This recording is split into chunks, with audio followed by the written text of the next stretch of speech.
સારોલીમાં Ayodhya textile market અને mall બનાવી builder દ્વારા વેપારીઓ સાથે ઠગાઈ આચરી હોવાના આક્ષેપો સાથે પોલીસ કમિશનર કચેરીએ પહોંચી ઉગ્ર રજૂઆત કરવામાં આવી છે।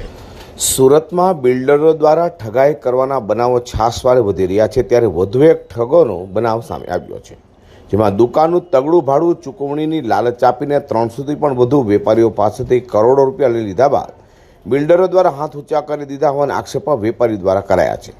વાત છે સુરતના સારોલી વિસ્તારની।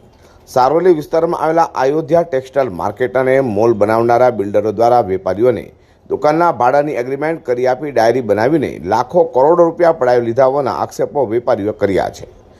7 સ્ટાર અયોધ્યા માર્કેટના 12 જેટલા બિલ્ડર દ્વારા કરોડો રૂપિયાની ઠગાઈ કરી હોવાના આક્ષેપ સાથે વેપારીઓએ સુરત પોલીસ કમિશનરે કચેરી ખાતે પહોંચી ઉગ્ર રજૂઆત કરી હતી અને આવેદનપત્ર આપ્યું હતું। હું એડવોકેટ રીચા વાનિયાવાલા છું। અત્યારે હાલ 7 સ્ટાર કંપની દ્વારા કરવામાં આવેલું અયોધ્યા મોલ અને માર્કેટના ચીટિંગ રિલેટેડ અમે સીપી ઓફિસમાં આવ્યા છે અરજી લઈને। સાહેબ, અમારી રજૂઆત એવી છે કે હાલ જે અયોધ્યા ટેક્સટાઇલ મોલ અને માર્કેટ છે એની અંદર 400થી વધારે લોકો સાથે ગંભીર રીતના નુકસાન કરીને એમની પાસેથી પૈસા પરાવી લીધા। એની સામે દુકાનો આપવામાં નહીં આવી।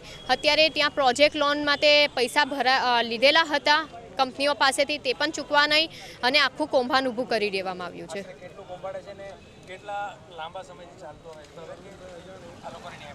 2016થી ચાલી રહ્યું છે। આ લોકોને તો 2021માં ખબર પડી છે કે બિલ્ડર દ્વારા આમની સાથે ચીટિંગ કરવામાં આવી છે। પ્રોજેક્ટ બંધ હાલતની અંદર છે। પ્રોજેક્ટ લોન લીધેલી હતી 150 કરોડ રૂપિયા, એ ફાઇનાન્સ કંપનીને, પિરામલ ફાઇનાન્સ કંપનીને આજ દિન સુધી ચૂકવવામાં નથી આવી।